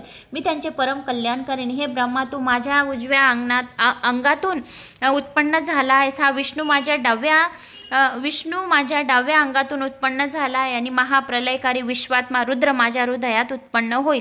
अशा प्रकारे मी ब्रह्मा विष्णू रुद्र रूपाने 3 स्वरूपात प्रकट होऊन क्रमशः सत्वगुण रजोगुण तम या 3 गुणांचा आश्रय घेऊन उत्पत्ती स्थिती लय स्थिती त्रिविध कार्य करेन. अशा प्रकारे मी कारणपरत्व प्रकृतीचा आश्रय घेऊन सगुण साकार होत असलो तरी पुरुष आणि प्रकृतीच्या पलीकडचा आहे. मी कार्य निमित्त 3ही गुणांचे आश्रय धारण करत असलो तरी पण मी गुणातीत आहे. मी अभव्य अविनाशी अनंत पूर्ण व निरंजन परब्रह्मा आहे. मी सर्वव्यापी एकमेव परमात्मा आहे. हे ब्रह्मा त्रिभुवनाची निर्मिती करणारा तू अंतर्भाऊ रजोगुणी आहेस. त्रैलोक्याचे पालन करणारा श्रीहरी आतमध्ये तमोगुणी व बाहेर सत्वगुणी आहेत. तर त्रैलोक्य संहारक रुद्रदेव आतमध्ये सत्वगुणी बाहेर तमोगुणी असेल तर अशा प्रकारे तुम्हा तिघांमध्ये असलेले गुणाचे प्राबल्य ज्ञानीजनाच्या प्रत्यास येईल. हे विष्णू तू माझ्या आज्ञेने सृष्टीकर्ता ब्रह्मदेवाचे प्रसन्नतेने पालन कर. त्यामुळे त्रैलोक्यात पूजनीय होशील. भगवान शिवजींकडून श्रीहरींना वरदान. परमेश्वर शिव श्रीहरींना म्हणाले, हे उत्तम व्रताचे पालन करणाऱ्या विष्णू आता माझी दुसरी आज्ञा ऐक. तिचे पालन ऐकल्याने तर सर्व लोकांमध्ये नेहमीच माननीय व पूजनीय होशील. ब्रह्मदेवाने निर्माण केलेल्या लोकात जेव्हा काही दुःख वा संकट उत्पन्न होईल तेव्हा त्यांचे निवारण करणारे तू नेहमी तत्पर राहा. तुझ्या कठीण कार्यामध्ये मी तुला नेहमी सहाय्य करेन. तुझ्या शत्रूंचा नाश करेन. तू विविध अवतार घेऊन लोकांमध्ये आपली कीर्ती वाढव आणि सर्वांच्या भक्तांच्या इच्छा पूर्ण कर. सर्वांच्या उद्धारासाठी सतत प्रयत्नशील करत राहा. तुम्हा तिघांमध्ये काही भेद नाही कारण तुमच्यामध्ये एकच तत्व अधिष्ठ आहे. तुम्ही तिघेही एकमेकांना पूरक आहात. जो मनुष्य रुद्राचा भक्त असूनही तुझी निंदा करेल त्याचे सर्व पुण्य नष्ट होईल. तुझा द्वेष करणाऱ्याला घोर नरकच्या यातना होतील. तू भक्तांना भोग आणि मोक्ष देणारा होशील. लोक तुला परमपूजनीय मानतील. तुझे ध्यान करतील. तुझे पूजन करतील. तू दुष्टांचा प्रतिकार सज्जनांचे रक्षण करशील. तू दैत्यांचा घात व साधू जनांवर अनुग्रह करशील. ब्रह्मदेव नारदांना म्हणाले, हे मुने. त्यानंतर भगवान शिवजींनी माझा हात श्रीहरीच्या हाती दिला व म्हणाले, विष्णू तू याला संकट समयी नेहमी मदत करत राहा. तू सर्वांचे अधिपती होशील. सर्वश्रेष्ठ होशील. तू साधकाच्या सर्व इष्ट मनोकामना पूर्ण करशील. जो तुला शरण येईल त्याला मीही आश्रय देईन. तू सर्वांचा जीवलग होशील. जो विष्णूंची सेवा करेल तरी पण शिव त्याला प्रसन्न होतील. जो शिवची सेवा करेल तरी पण विष्णू त्याला प्रसन्न होतील. असे एकमेकांना त्यांनी समजावून सांगितले आणि सखा होशील. रुद्र हेच तुझे ध्येय असेल. रुद्राच्या स्वरूपात नेहमी माझेच ध्यान कर. ते पुढे म्हणाले, आता मी तुमचे आयुबल सांगतो. ब्रह्मदेवाचा एक दिवस 4000 युगाचा असेल. ब्रह्मदेवाचा एक दिवस 4000 युगांचा असेल. तितकीच त्याची रात्र असेल. अशा 30 दिवसांचा 1 महिना व 12 महिन्यांचे 1 वर्ष अशा या कालप्रमाणे ब्रह्मदेवाचे आयुष्य 100 वर्ष आहे. ब्रह्मदेवाचे 1 वर्ष म्हणजे विष्णूचा 1 दिवस. ब्रह्मदेवाचा 1 वर्ष म्हणजे विष्णूचा 1 दिवस. त्या प्रमाणात त्यांचे आयुष्य 100 वर्ष आहे. विष्णूचे 1 वर्ष म्हणजे रुद्राचा 1 दिवस. त्याप्रमाणे त्यांची आयु मर्यादा 100 वर्ष आहे. माझ्या एका श्वासाचा कालावधी 21,600 दिवस रात्र इतका आहे. माझा एक श्वास, फक्त एक श्वास, 1 सेकंद 21,600 दिवस रात्र इतका आहे. तितका उच्च श्वास कालावधी आहे. अशा 6 श्वासोश्वासाचे 1 पल, 60 पलाची 1 घटका आणि 60 घटकाचा 1 दिवस याप्रमाणे माझ्या श्वासाची विशिष्ट संख्याच नाही. म्हणून मी अक्षय आहे. त्यामुळे विश्वेश्वराच्या आज्ञेने तुम्ही तुमची कर्तव्य करावीत असे मला वाटते. ब्रह्मदेव नारदांना म्हणाले, हे ब्रह्मर्षी, भगवान शिवजीचे बोलणे ऐकून मी आणि श्रीहरींनी त्यांना साष्टांग प्रणिपात केला आणि दंडवत घातला आणि नमस्कार केला, प्रदक्षिणा केली. तेव्हा श्रीहरी म्हणाले, हे जगतप्रभू, हे करुणा सिंधू, तुमच्या आज्ञेनुसार मी सर्व कर्तव्य पाडीन, पण कार्य करत असताना नेहमी तुमचे स्मरण ठेवेन. मला तुमचे क्षणभरही विस्मरण होऊ नये एवढी मला बुद्धी द्या आणि मला आशीर्वाद द्या की मी एक क्षणही तुम्हाला विस्मरण होऊ नये एवढंच करणारा मला अत्यंत प्रिय होईल. असं त्यासाठी तुमची भुक्ती सुलभ असेल. तुम्ही आमचे महात्म्य वाढवले आहे. तुम्ही आमचे स्वामी आहात. आम्हा बालकांकडून अजाणता काही अपराध घडला असल्यास क्षमा करा. हे ऐकून भगवान मंदस्मित हसले आणि आमच्या अंगावरून वात्सल्याने हात फिरवायला लागले. त्यांचं पावन हस्तस्पर्शाने आम्ही धन्य झालो. त्यांनी आम्हाला धर्माचा उपदेश दिला आणि हितकारी असे अनेक वर दिले. आम्हाला कृपादृष्टीने पाहिले व आमच्या देखतच अंतर्धान पावले. नारदा तेव्हापासून लिंगपूजा प्रज्वलित झाली आहे. लिंगामध्ये प्रतिष्ठित असलेले भगवान शिव उपासकाचे सर्व दुःख हरण करून घेतात. जो कोणी शिवलिंगाला पाणी वाहतो, पाणी अर्पण करतो, त्यांच्या सर्व भक्तांचे दुःख दूर होतात. जो कोणी शिवाला तांदूळ वाहतो तर त्याच्या सर्व दरिद्रतेचा नाश होतो. जो कोणी शिवाला मूग अर्पण करतो त्याच्या संसारामध्ये, त्याच्या घरामध्ये हरेभरे होते. जो कोणी शिवाला काळी तीळ अर्पण करतो त्याचे संपूर्ण दरिद्रता दूर करून त्याच्या घरी महालक्ष्मीचा वास करतो.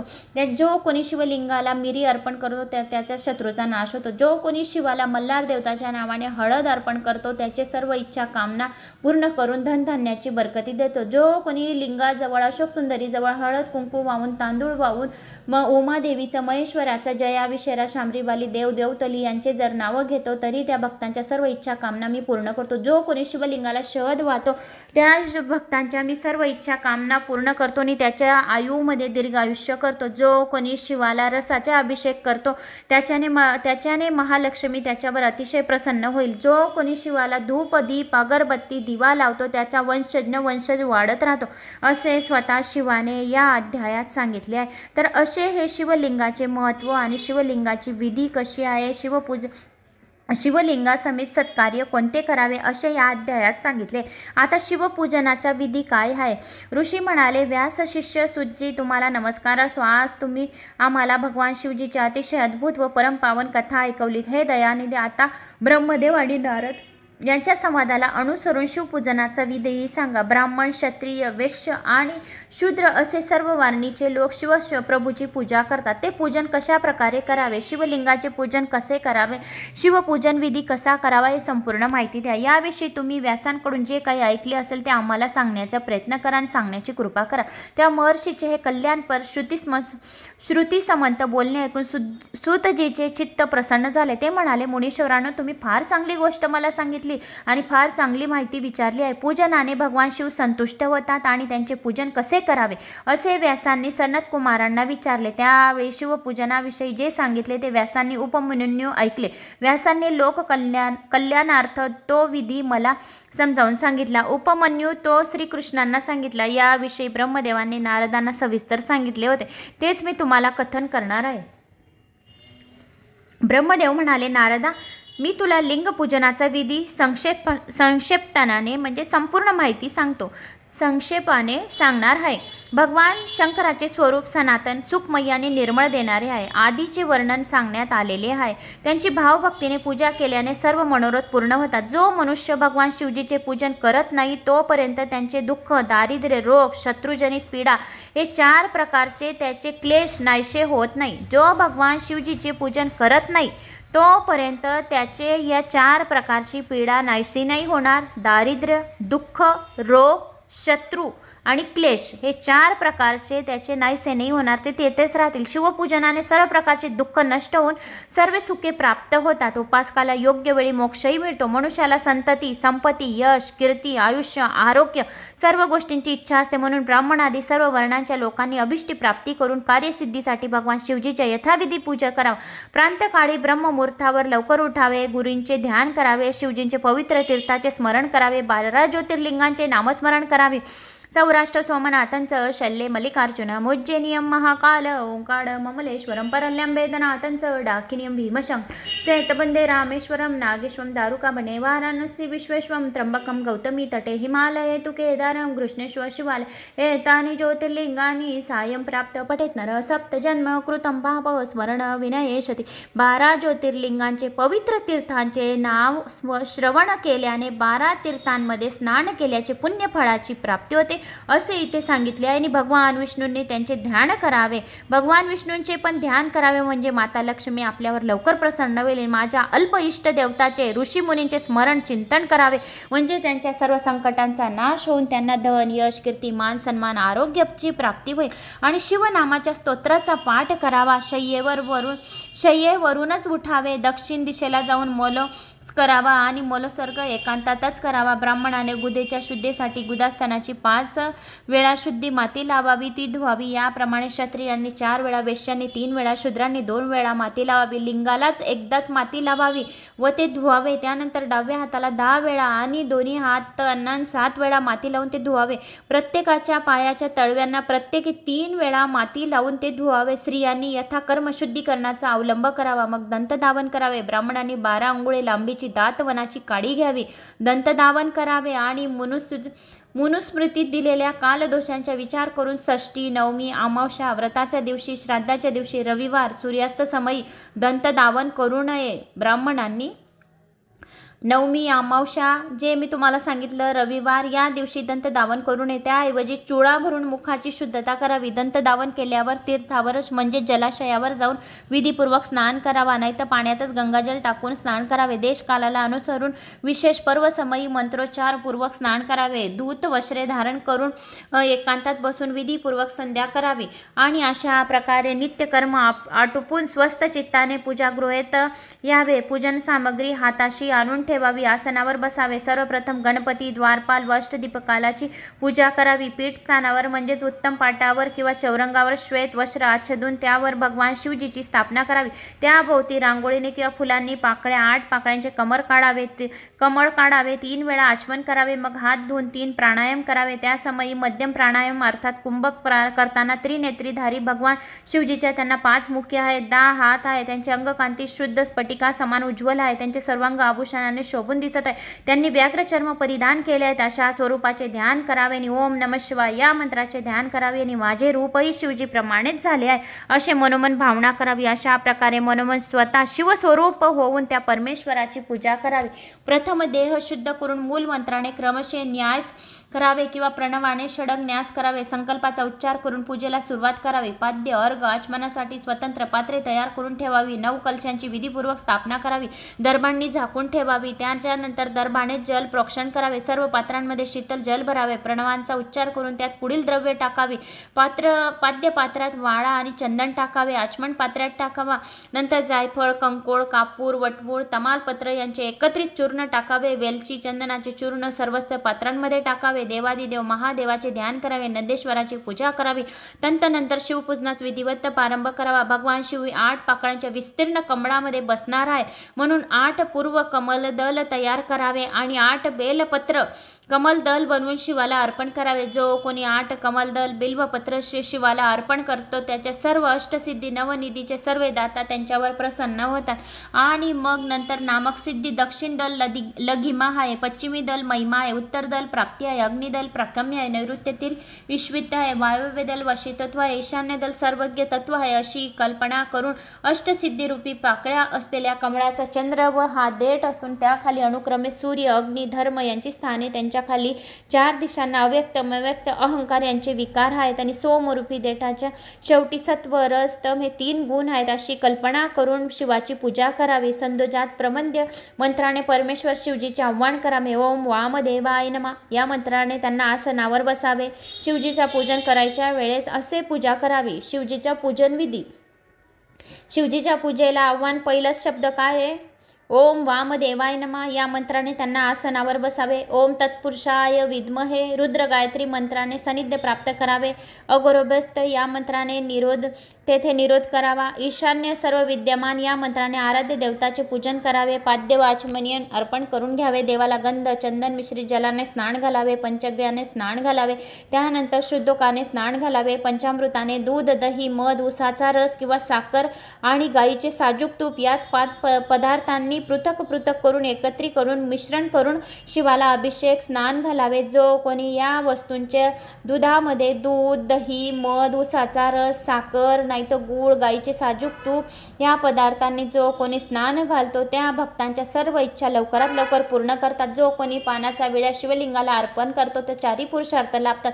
स्नान घालताना व अभिषेक करताना सतत प्रणवाचा उच्चार करावा. जलपात्रामध्ये म्हणजेच कलशामध्ये मंत्रोच्चार पूर्वक शुद्ध व शीतल जल भरावे. शिवजींना सुंदर अक्षता व्हाव्या. दर्भ, आघाड्या, कापूर, चमेली, चाफा, गुलाब, श्वेत कनेर, मोगरा, कमळ तसेच विविध प्रकारची फुले, चंदन अर्पण करून त्यांची पूजा करावी. कलशामधील पाण्याची त्यांच्याबरोबर सतत धार धरावी. त्यासमयी पवमान मंत्र, रुद्र सूक्तातील मंत्र, नील सूक्तातील मंत्र, शुक्ल यजुर्वेदातील मंत्र, अथर्व शीर्ष, पुरुष सूक्त, शांती, स्त्री सूक्त, कनकधारा स्तोत्र, शांती मंत्र, शांती समयी दुसरे मंत्र, अरुण मंत्र, विष्णू गायत्री मंत्र, लक्ष्मी गायत्री मंत्र, विष्णू सहस्रनाम व्रतांतर मंत्र, मृत्युंजय मंत्र, पंचाक्षर मंत्र म्हणावे. शिवजीवर 101 किंवा सहस्र जलधारा पडतील अशी व्यवस्था करावी.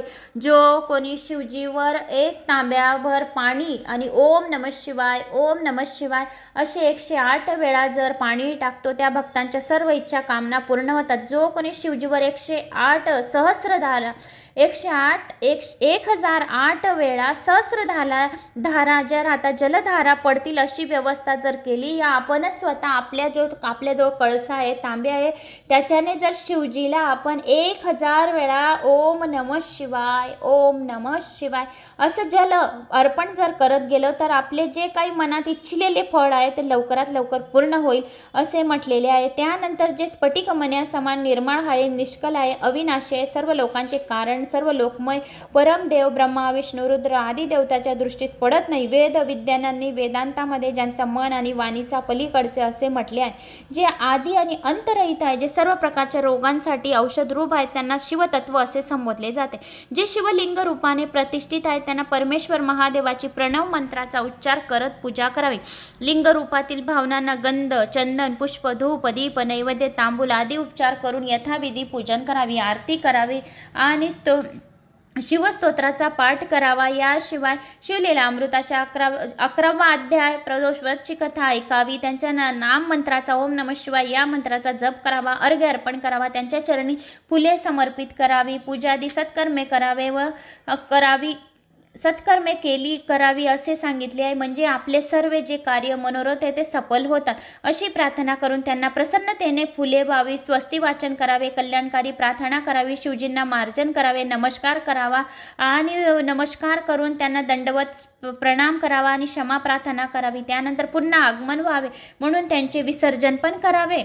पुन्हा त्यांचे आगमन व्हावे म्हणून जर शिवलिंग स्थापित केली आहे, पार्थिव शिवलिंग, तर परत त्यांचे विसर्जन करावे आणि नमस्कार करावा आणि आपली झोली पसारून शिवशंभूला प्रार्थना करावी की हे भोले बाबा, माझी झोली एवढी धनधान्याने भरून दे की कधीच दुःख दारिद्र्य माझ्या वाटेत येऊ नको देऊ. कोसं दूर राहे. माझ्या मुलींचे प्रगती होऊ दे. त्यांचे लग्न जुळू दे. कर्ज असेल तर कर्ज दूर होऊ दे. धनधान्याचा भंडार भरू दे. घरदार नाही तर आमचे घरदार होऊ दे आणि खूप काही प्रगती होऊ दे. जे आम्ही जिथे जाऊ तिथे मान, प्रतिष्ठा, यश, कीर्ती वाढो आणि करोडो लोकांना अन्नदान जलदान करो एवढी आम्हाला शक्ती दे. कुठे शिवकथा चालू आहे तिथे आम्ही खूप लोकांना जलदान आणि अन्नदान करो असे आम्हाला शक्ती दे. हे शिवशंभू, तुझ्या हर कथेमध्ये जिथे जिथे शिवपुराण चालू आहे तिथे आम्ही त्या कथेमध्ये श्रवण करायला येऊ. या श्रवण घर बसल्या करो अशी आम्हाला तू बुद्धी दे. कधीही आम्हाला विस्मरण तुझं होऊ नये असे तू आम्हाला बुद्धी दे अशी शिवाला प्रार्थना करावी. आणि मग तुमचेच माझे तुम्हीच माझे आश्रयदाते आहात अशी प्रार्थना करायची. मग तुमच्याशिवाय अन्य कोणीही मला शरण येत नाही, शरण देणार नाही, म्हणून माझ्याकडे जन्मोजन्मी तुमची भक्ती घडो अशी प्रार्थना करा. कधीच कोणत्याही जन्म मला मिळो, पण त्या जन्मामध्ये कोणत्याही जन्मामध्ये मला तुमची भक्ती करायला मिळो, मला असेच तुमचे शिवपुराण वाचायला मिळो आणि 18 पुराण मी जेव्हा जेव्हा जन्म घेऊ तेव्हा तेव्हा मला 18 पुराणांचे वाचन करण्याची मला क्षमता दे आणि तशी शक्ती दे आणि तशी मला बुद्धी दे अशी शिवशंभूला प्रार्थना करावी की हर जन्म भेटो. त्या हर जन्मामध्ये मी 18 पुराण श्रवण करून माझा आत्मा जो आहे तो परमात्म्याला आपण हे करू आणि आत्म्यामध्ये परमात्मा राहतो त्या परमात्म्याला अशी प्रार्थना करावं की आपण खूप श्रवण करू. शिव महापुराण हे जेथे जेथे चालू राहील तिथे तिथे श्रवण करू अशी तू आम्हाला बुद्धी दे अशी शिवशंभूला प्रार्थना करावी. आणि अशा प्रकारे सर्व सिद्धी देणाऱ्या देवेश्वर शिवशंभूचे परमभक्तीचे पूजन करावे. सपरिवारसह नमस्कार करावा आणि पाण्याची जी बाटली आपण जवळ ठेवली आहे ती पाण्याची बाटली सर्व पुऱ्या परिवाराला प्यायला द्यावे, घरात शिंपडावे. आणि जर शेती बाडी गाडी घोडी जिथं असेल, व्यापार असेल, तिथं ते पाणी शिंपडावे. जे पाणी तुम्ही पाण्याची बाटली ठेवली, 2 अगरबत्त्या लावल्या, ते त्रिपुंडी भस्म सर्वांच्या पुऱ्या परिवाराला भस्म धारण करावे. आणि गल्ल्यात थोडीशी रक्षा टाकावी. व्यापार चालू असेल तर, व्यापार असेल तर त्या गल्ल्यामध्ये थोडी रक्षा टाकावी. लॉकर असेल त्या लॉकरमध्ये रक्षा टाकावी. आणि शिवशंभूला प्रार्थना करावी की आमच्या घरात धनधान्याचा भंडार अनंत काळ, अनंत जन्मी जे जे जन्म राहे तेव्हा तेव्हा भरलेले राहावं, असे 7 पिढ्यांपर्यंत भरलेले राहावं अशी प्रार्थना करायची. झोली पसरून सर्व बोलून शिवशंभूला नमस्कार करावा. मग कर्पूर गौरम करावे आणि शिवपूजन प्राप्त झाल्यानंतर अनुपम प्रसन्नतेचा अनुभव घेत राहायचा. आणि त्या पूजकाने नित्य कर्मास लागावे. जी पूजा केली आहे त्याचा आनंद खूप वेळपर्यंत आपण घेत राहायचा. आज शिव महापुराणमध्ये मी काय श्रवण केलं त्याचं वारंवार श्रवण करत राहावं, मनामध्ये विचार करत राहावं, हा आनंद घेत राहावा आणि दुसऱ्याला सांगत राहावा असं शिवशंभू सांगतो. जो मनुष्य भगवान शिवजीची भक्ती भावेने नित्य पूजा करतो त्याला सर्व प्रकारच्या सिद्धी प्राप्त होतात आणि तो उत्तम वक्ता होतो. जो कोणी शिव महापुराण वारंवार श्रवण करतो तो पाप मुक्त होऊन उत्तम वक्ता होतो. त्याचे सर्व मनोरथ पूर्ण होतात. शिवकृपेने त्याचे सर्व रोग दुःख क्लेश कष्ट नाहीसे होतात. त्यांचे परम कल्याणच होतं. त्याच्या पिढ्या त्याचा उद्धार होतो. त्याच्या पिढ्यांमध्ये कोणी निपुत्रिक राहणार नाही. त्याच्या घरी पुत्र बी आणि पुत्री बी दोघंही जन्माला येतील. कन्या बी आणि पुत्र बी त्यांचे घरात पूर्ण भांडार घरामध्ये भरलेले राहतील आणि धनाचा साठा तर कधीच कमी पडणार नाही. धनधान्याचे भंडार कुबेरासारखे त्याच्या घरात धनधान्य भरलेले राहील. जो कोणी शिव महापुराणाची थोडी पण कथा श्रवण करून गेलं, थोडे 2 शब्द श्रवण करून गेल, त्याला 1000 रुद्र अभिषेकाचे पुण्य लागेल आणि 60,000 यज्ञ केल्याचे पुण्य फळाची प्राप्ती होईल. भगवान शंकराच्या पूजेचे उपासकाचे सद्गुण वृद्धिगंत असे सांगितले गेले. आणि अशा प्रकारे शिवभक्ती शिवपूजा इहपर सौख्यदायक राहील. या लोकी पण जो मानव लोक आहे या लोकी बी सौख्यदायक राहील आणि परलोकी पण सौख्यदायक राहील. यमयातना होणार नाही. यमदूत हात लावणार नाही. शिवचे दूत आपल्याला हात लावतील आणि आपला आत्मा जी दिव्य ज्योत आहे आपल्या आत्म्यामध्ये ती अशी घेऊन जातील. शिवचे दूत एकदम फुलासारखी घेऊन जातील. आपल्याला थोडीशी सुद्धा इजा होणार नाही. मृत्यू हे अटल सत्य आहे, पण हे मृत्यू अटल सत्यामध्ये आपल्याला शिव महापुराणाच्या कथा श्रवण करून तो आत्म्यामधली ज्योत आपल्याला फुलासारखी शिवलोकातले दूत येऊन अशी घेऊन जावं अशी शिवशंभूला प्रार्थना आहे. कधी यांच्या आपल्याला यमयातनांच्या इजा होऊ नये अशी शिवशंभूला मी प्रार्थना करते. आणि जो बी जन्म हो, हर एक जन्मामध्ये तुझे नामस्मरण राहो आणि हर जन्मामध्ये 18 पुराणे मी सर्वांना श्रवण करो अशी मी शिवशंभूला प्रार्थना करते. आणि अशी मला शक्ती दे शिवशंभो की मी हर जन्मामध्ये जो जन्म होईल माझा त्या जन्मामध्ये तुझे नामस्मरण कधी विसरू ना आणि सर्वांना शिवकथा ऐकत राहो असे तू मला आशीर्वाद दे. आणि माझ्या सर्व शिवकथा एवढ्या कथा प्रचलित करो की खूप दूर देशामध्ये माझ्या ह्या शिवकथा जावो असा आशीर्वाद दे शिवशंभू. तर मित्रांनो, ही राहिली शिव महापुराणातली कथा. शिवपूजनाची कसा विधी, आपण पूजन कसे करावे, कोणत्या मंत्राने करावे, कोणता उपाय केल्याने, कोणती वस्तू चढवल्याने शिवशंभूला शिव आपल्यावर प्रसन्न होता, शिवतत्वाचे वर्णन कसे केले, ब्रह्मदेव आणि विष्णू यांना शिवजीचे दर्शन कसे झाले, ब्रह्मा विष्णूचा वादविवाद या व्हिडिओमागे आपण ऐकला, शिवतत्वाचे स्वरूप कशी, विष्णूची उत्पत्ती कशी, नारदाचे शिवतीर्थ भ्रमण व शिवलोकी कसे झाले, हे संपूर्ण माहिती मी तुम्हाला या व्हिडिओच्या माध्यमाने दिली आहे. हा रुद्रसंहिता चालू आहे. आपला रुद्रसंहितामधला सृष्टिखंड हे चालू आहे. पहिली आपली विद्वेश्वर संहिता होती जी तुम्ही ऐकली. संपूर्ण शिवलिंगाची, पार्थिव शिवलिंगाची पूजा कशी करायची, कोणता मंत्र जपायचा आणि बेलाच्या झाडाचं महत्त्व, शिवाचे नैवेद्याचे महत्त्व, अशी आपण विद्वेश्वर संहितामध्ये संपूर्ण माहिती ऐकली. चंचुलाची, बिंदूकची, शिवपुराणाच्या श्रवणाचा विधी, शिवपुराण श्रवण संपूर्ण आपण ते ऐकली. आता हा दुसरा खंड आपला चालू आहे. रुद्रसंहितामधला पहिला खंड सृष्टिखंड आपला चालू आहे. पहिली विद्वेश्वर संहिता, दुसरी रुद्रसंहिता, त्यातला सृष्टिखंड आपण ऐकत आहोत. तर आतापर्यंत आपण या सृष्टिखंडामधला पण आपण भरपूर काही या 5 व्हिडिओंमध्ये भरपूर काही आपण ऐकून चुकलेलो आहोत. त्या सृष्टिखंडामधला पण हा 12वा अध्याय आपण आतापर्यंत आलेलो आहोत. सृष्टिखंडामधला रुद्रसंहितातला. तर 13वा अध्याय शिवपूजन वर्णन, शिवपूजेतील पुष्पद्रिक द्रव्याचे जलाधिधाराचे महत्त्व ऐकायचे आपल्याला. शिवपूजेमध्ये जलधाराचे काय महत्त्व आहे, कोणते मंत्र आहे आणि पुष्प कोणते कोणते आपण अर्पण करू शकतात हे पुढे येईल. पुढच्या कथांचं मी तुम्हाला सांगते. सृष्टीचे वर्णन, सृष्टीची उत्पत्ती कशी झाली, पापी गुणनिधीची कथा आली आहे.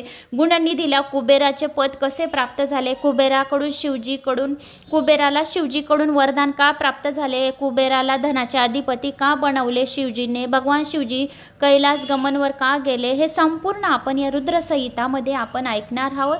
आता या रुद्रसंहितामधले आपले 7 अध्याय अजून बाकी आहे. एक रुद्रसंहितामध्ये 20 अध्याय, 25 अध्याय आहेत. पण मी ते बोलत नाही. हा पहिला अध्याय, हा दुसरा अध्याय, त्या बोलण्यात आपला टाईम जातो आणि कथा पण समजत नाही. म्हणून कथा एकदम सलग म्हणजे याने पूर्णपणे मी तुम्हाला अध्याय संपूर्ण सांगत आहे, म्हणजे तुम्हाला कथा संपूर्ण समजण्यात यायला पाहिजे. तर हा रुद्रसंहितामधला सृष्टिखंडमधला 12वा अध्याय आपण आतापर्यंत आपण ऐकून चुकलेलो आहोत आणि भरपूर काही शिवाचं आपण अर्चन, पूजन, कीर्तन कसे काय करावे ते ऐकून चुकलेलो आहोत मित्रांनो. तर व्हिडिओ आवडल्यास एक लाईक करा, चॅनलला सबस्क्राईब करा. माझा आत्मविश्वास वाढवण्यासाठी एक लाईक, कमेंट्स नक्की करा. कोणी चॅनलला नवीन आलं असेल सबस्क्राईब करा आणि आपल्या रिश्तेदारांना, मित्रपरिवारांना, रिश्तेदारांमध्ये हा व्हिडिओ नक्की सेंड करा. कोणी गर्भावस्थेत असेल महिला, तिला पण हा व्हिडिओ सेंड करा, म्हणजे तीसुद्धा ऐकेल आणि तिच्या बाळावर चांगले संस्कार पडतील. गर्भावस्थेत पोथी पुराण ऐकल्याने बाळावर खरोखरच चांगले विचार संस्कार पडतात. कारण आपण जे विचार करतो मनामध्ये, जे काही बोलतो, जे डोक्यात श्रवण करतो, या डोक्यात काही विचार करतो तर ते तसे संस्कार बाळावर पडतात. म्हणून शिव महापुराण नक्की श्रवण करण्यासाठी त्यांना हा व्हिडिओ शेअर करा आणि जास्तीत जास्त जणांनी लाईक करा, कमेंट्स करा. जय श्री महाकाल या आपल्या गावाचं नाव तरी नक्की करा. जय श्री महाकाल.